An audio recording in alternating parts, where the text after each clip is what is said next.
নির্বাচনী প্রচারে গিয়ে তৃণমূল নেত্রী মমতা বন্দ্যোপাধ্যায়ের মুখে ফের লক্ষ্মীর ভান্ডারের কথা উঠে এলো। লক্ষ্মীর ভান্ডার প্রসঙ্গে মমতা বন্দ্যোপাধ্যায় বলছেন যে এ রাজ্যে সারা জীবন লক্ষ্মীর ভান্ডার থাকবে। তৃণমূল ক্ষমতায় থাকলে সারা জীবন এই প্রকল্প থাকবে, আপনাদের সাহায্য ছাড়া আমাদের সরকার হবে না। শুনুন হাবড়া সভা থেকে কি বলেছেন লক্ষ্মীর ভান্ডার প্রসঙ্গে তৃণমূল নেত্রী।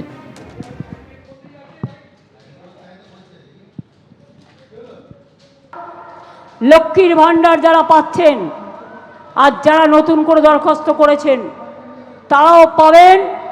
500 দিয়ে শুরু হয়েছিল, এখন 1500 টাকা এবং 1700 টাকা হয়েছে। সারা জীবন পাবেন, আজীবন পাবেন। যদি বাংলায় আপনারা দয়া করে প্রত্যেকটা সিটে মনে করুন কে প্রার্থী ভুলে যান, আমি যদি সরকার গঠন করি, আমি যদি সরকারে আপনাদের সাহায্য না পাই, তাহলে কিন্তু আমার সরকার আপনাদের সাহায্য ছাড়া হবে না। তাই আপনাদের বলছি, একটা তৃণমূলে ভোট দেওয়া মানে, জোড়া ফুলে ভোট দেওয়া মানে আমাকে ভোট দেওয়া। তার কারণ আমার নেতৃত্বে সরকার যদি আপনারা চান সব উন্নয়ন কর্মসূচি বজায় রাখার জন্য, তাহলে ভোটটা আমার মুখটা মনে করে দেবেন। মনে রাখবেন প্রার্থী সব জায়গায় আমি, কারণ সরকারটা যেহেতু তৃণমূলের মামাটি মানুষের সরকার। মোথাবাড়ি কাণ্ডে সুপ্রিম কোর্টে তীব্র ভৎসনার মুখে পড়লেন মুখ্য সচিব। প্রধান বিচারপতি বললেন, আমরা কি এটা ধরে নেব যে রাজ্য রাজনীতি সচিব পর্যায়ে প্রবেশ করেছে? সুপ্রিম কোর্টের নির্দেশ মতো সোমবার শুনানিতে ভার্চুয়ালি উপস্থিত ছিলেন মুখ্য সচিব, ডিজিপি, মালদার জেলা শাসক এবং পুলিশ সুপার। মুখ্য সচিবকে এদিন প্রধান বিচারপতি প্রশ্ন করেন, আপনি প্রধান বিচারপতির ফোন ধরেননি কেন? বিচারপতি জয়মাল্য বাগচি বলেন, হাইকোর্টের প্রধান বিচারপতির কাছে ক্ষমা চান। আমরা কি এটা ধরে নেব যে রাজ্য রাজনীতি সচিব পর্যায়ে প্রবেশ করেছে? মোথাবাড়ি কাণ্ডে এই ভাষাতেই সোমবার মুখ্য সচিব দুষ্মন্ত নারিয়ালাকে ভর্ৎসনা করলেন সুপ্রিম কোর্টের প্রধান বিচারপতি সূর্যকান্ত। বিচারপতি জয়মাল্য বাগচি বললেন, কলকাতা হাইকোর্টের প্রধান বিচারপতির কাছে ক্ষমা চান। বিচারপতি বাগচি আরও বললেন, কলকাতা হাইকোর্ট যখন পুলিশ সুপারের সঙ্গে যোগাযোগ করছেন তখন তিনি বলছেন যে আমি কি করব, এটাই জেলার পরিস্থিতি, গোয়েন্দা রিপোর্ট কোথায়? সুপ্রিম কোর্টের হস্তক্ষেপে বড় দুর্ঘটনা এড়ানো গেছে, অত্যন্ত দুর্ভাগ্যজনক। প্রধান বিচারপতি সূর্যকান্ত বলেন, এটা আবেগতাড়িত পদক্ষেপ নয়, পূর্ব পরিকল্পিত এবং এর ষড়যন্ত্রের শিকড় অনেক গভীরে। অপরাধীদের দ্রুত শনাক্ত করে গ্রেফতার করতে হবে। মোথাবাড়িদের বিচারকদের ওপর হামলার ঘটনায় সোমবার এমনই কড়া মন্তব্য করল সুপ্রিম কোর্ট, বুঝিয়ে দিল তাদের অবস্থান। এই ঘটনায় শোকজ করা হয়েছে মুখ্য সচিব, মালদার জেলা শাসক ও পুলিশ সুপারকে। সুপ্রিম কোর্টের নির্দেশ মতো সোমবার শুনানিতে ভার্চুয়ালি উপস্থিত ছিলেন তারা। মুখ্য সচিবকে এদিন প্রধান বিচারপতি প্রশ্ন করেন, আপনি প্রধান বিচারপতির ফোন ধরেননি কেন? তখন মুখ্য সচিব দুষ্মন্ত নারিয়ালা বলেন, আমার কাছে কোনো ফোন আসেনি, আমি দুপুর 2টো থেকে 4:30 পর্যন্ত ফ্লাইটে ছিলাম, আমি নাম্বার দিয়েছি। তখন বিচারপতি জয়মাল্য বাগচি বলেন, যে নাম্বার আপনি দিয়েছেন সেটা বেশিরভাগ সময় বন্ধ থাকে। তখন মুখ্য সচিব বলেন, এই নাম্বার বেশি সুরক্ষিত। জয়মাল্য বাগচি বলেন, এত বেশি সুরক্ষিত যে কলকাতা হাইকোর্টের প্রধান বিচারপতির মতো সাধারণ ব্যক্তি আপনাকে ফোন করে পান না। কলকাতা হাইকোর্টের প্রধান বিচারপতির কাছে ক্ষমা চান, আপনি কারোর সঙ্গে যোগাযোগ রাখেন না, সবাই অন্ধকারে থাকেন। তখন প্রধান বিচারপতি সূর্যকান্ত বলেন, আমরা কি এটা ধরে নেব যে রাজ্য রাজনীতি সচিব পর্যায়ে প্রবেশ করেছে? আপনারা ভারতের নির্বাচন কমিশনের সঙ্গে কোনো যোগাযোগই করেন না, যাদের ওপর আপনাদেরকে এই রকম জরুরি পরিস্থিতিতে প্রয়োজনীয় নির্দেশ দেওয়ার দায়িত্ব রয়েছে। আর যোগাযোগের এই বিচ্ছিন্নতাই রাজ্যে এত বিপুল পরিমাণে জটিলতা ও বিশৃঙ্খলা সৃষ্টি করেছে। এ কেমন ধরনের বিশ্বাসযোগ্যতা? প্রশ্ন তোলেন প্রধান বিচারপতি। তিনি আরও বলেন, আমলাতন্ত্রের এই একগুঁয়ে চরিত্রের মুখোমুখি আমরা অন্যান্য রাজ্যেও হচ্ছি। নাম্বার দেখলেই ভাবে মনে হয় বিজেপির কোন নেতা ফোন করছেন। আবেদ স্বামী বিনীত গোয়েল ফোন ট্যাপ করছে, শুনে ফেললে মনে হয় এদের অসুবিধা হবে, তাই কারোরই ফোন ধরেননি। ফাউল প্লে হয়েছে। অবিলম্বে পশ্চিমবঙ্গে অন্য রাজ্য থেকে বা কেন্দ্রীয় ক্যাডারের মুখ্য সচিব, স্বরাষ্ট্র সচিব এদেরকে এনে বসানো দরকার। আচমকা একটা সিস্টেমকে চেঞ্জ করে নির্বাচন কমিশন লোক বসিয়ে দিলেন। তো নিশ্চয়ই আমরা কাউকে অসম্মান করছি না, কিন্তু এর দায় নির্বাচন কমিশনের।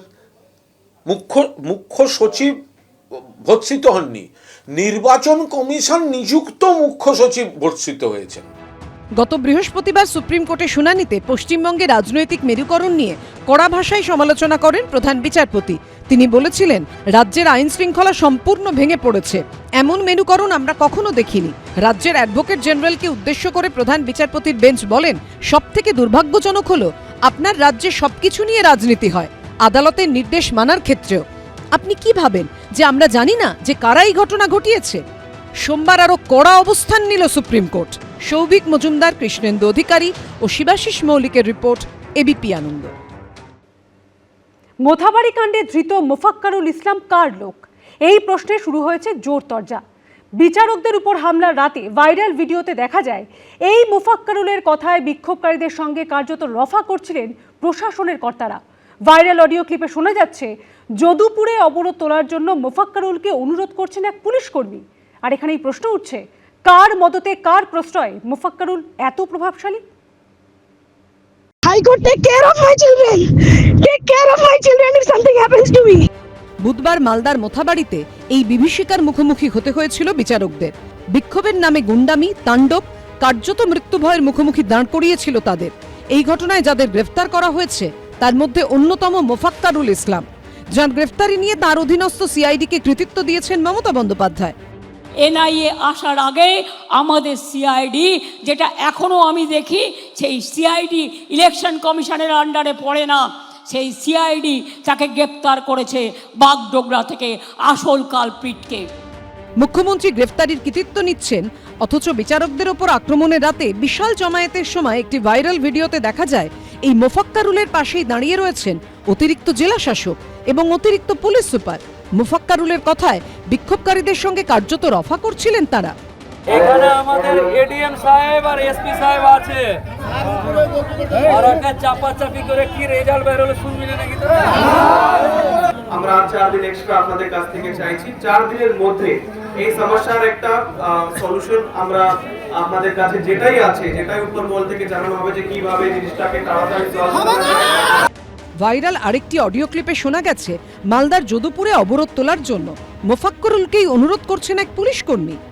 হ্যালো, হ্যাঁ মোফাক্কারুল সাহেব আছেন? বলছি সুজাপুরে যেটা তো মিটমাট হলো, এবার যদুপুরের লোকজনের আপনার প্রতি অগাধ বিশ্বাস এবং ওনারা আপনার কথা শোনার পরেই ওনারা রাস্তা অবরোধ তুলবেন। একটু কাইন্ডলি কথা বলে নিন ওনাদের সাথে। মাইকে দে, আমি বলে দিচ্ছি। আমি মোফাক্কারুল ইসলাম বলছি, 4 দিনের মধ্যে ওনারা যদি সব ঠিকঠাক না করে তাহলে আবার হবে, তোমরা এখন ছেড়ে দাও। অর্থাৎ মুখ্যমন্ত্রী গর্বের সঙ্গে যে মোফাক্কারুলকে গ্রেফতারের কৃতিত্ব নিচ্ছেন, সেই তার সঙ্গেই পুলিশ প্রশাসনের দহরম মহরম ছিল। কার মদতে, কার প্রশ্রয়ে মোফাক্কারুল এত প্রভাবশালী হয়ে উঠেছিলেন? তার নেপথ্যে কার হাত? রাজ্য সরকারের এই দৈহিক ভূমিকা সেটা কিন্তু পরিষ্কারভাবে প্রমাণ করছে যে কোনো একটা জায়গা এই মোফাক্কারুলের সঙ্গে রাজ্য সরকার একটা কোনো ধরনের সম্পর্ক তৈরি করেছে এবং তাকে ব্যবহার করেছে। এবং যে ধরনের লোক এসেছে, যে লোকটা ইটাহারি 800 ভোট পায় না, সে মোথাবাড়ি থেকে কয়েক হাজার লোক জড়ো করে ফেললো সেকেন্ডসের মধ্যে, বোঝাই যাচ্ছে শাসক দলের একটা একেবারে প্রচ্ছন্ন সম্মতি ছিল। তারা লোক পাঠিয়েছে এবং বক্তার হয়তো অভাব ছিল এবং ইচ্ছে করে হয়তো চাইওনি হতে পারে যে শাসক দলের কোনো ব্যক্তি সেখানে গিয়ে শাসক দলের মুখ পোড়াক। একটা পরিকল্পনা মাফিক যে কাজ হয়েছে কোনো সন্দেহ নেই। 2016 সালে এই মোফাক্কারুলকেই মমতা বন্দ্যোপাধ্যায়ের সঙ্গে এক মঞ্চে দেখা গিয়েছিল, তাও বিধানসভা ভোটের আগে এক তৃণমূল প্রার্থীর প্রচারে। আবার 2021 সালে মিমের প্রার্থীও হয়েছিলেন মোফাক্কারুল। এখন মূল প্রশ্ন একটাই, মোফাক্কারুলের মাথায় কার হাত?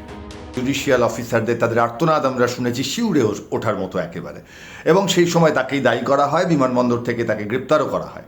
এবং তারপর উল্টো দিকের যে ভিডিওগুলো কিন্তু সামনে আসছে, সেইখানে কিন্তু দেখা যাচ্ছে যে তিনি প্রশাসনের সঙ্গে একেবারে যোগাযোগ রেখে কাজ করেছেন এবং প্রশাসনের কাছে সাধারণ মানুষের যে বার্তা সেটা পৌঁছে দিয়েছেন। উল্টো দিকটাও সাধারণ মানুষকে তিনি বলেছেন প্রশাসনের যে বার্তা, সেই বার্তা শুনতে। দুটি দিক দিয়েই বিষয়টিকে দেখতে হবে। সাংগঠনিকভাবে করা হয়েছে এবং কোনো সংগঠন, কোনো সাংগঠনিক কাজ একার দ্বারা সম্ভবপর হয় না। মোফাক্কারুলকে সামনে নিয়ে আসা হচ্ছে নিশ্চয়ই আরও বড় মাথাকে আড়াল করার জন্য। এই তদন্ত আশা করব যে এনআইএ সিবিআইয়ের মতো মাঝপথে না ছেড়ে দিয়ে একদম মাথা অবধি পৌঁছাবে। আপাতত গারদের পেছনে মোফাক্কারুল, কিন্তু তার পেছনে যারা, তাদের কি সামনে আনবে NIA? ABP Ananda.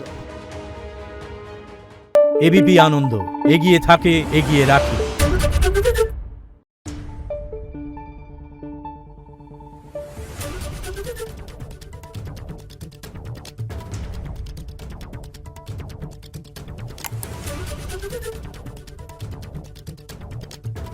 Thank you.